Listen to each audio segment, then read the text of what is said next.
کراچی میں تاریخ کا بدترین زلزلہ، لوگ گھروں سے باہر رات گزارنے پر مجبور۔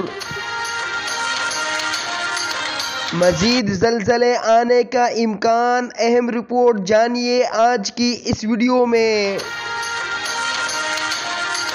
بسم اللہ الرحمن الرحیم۔ السلام علیکم۔ کل رات کراچی کے مختلف علاقوں میں زلزلے کے جھٹکے محسوس کیے گئے، جس کے بعد لوگ گھروں سے باہر نکل آئے اور پوری رات پارکوں میں گزارنے پر مجبور ہو گئے۔ کراچی کے مختلف علاقوں گلشن حدید، گڈاپ، آئی چندریگر روڈ، گلستان، جوہر، ملیر کے اسکیم سمیت 33 دیگر علاقوں میں بھی زلزلے کے جھٹکے محسوس کیے گئے۔ زلزلہ پیما مرکز کے مطابق کراچی میں رات 10:16 پر زلزلہ آیا تھا۔ زلزلے کی شدت 4.1 اور گہرائی 15 کلومیٹر تھی، جبکہ زلزلے کا مرکز DHA کراچی سمیت 15 کلومیٹر شمال میں تھا۔ بعض رپورٹ کے مطابق کراچی میں مزید زلزلے آنے کا امکان ہے۔ اللہ پاک سب کی حفاظت فرمائے۔ مزید ویڈیو اور اپڈیٹ کے لیے ویڈیو کو لائک کر لیجیے گا، چینل کو سبسکرائب کر لیجیے گا۔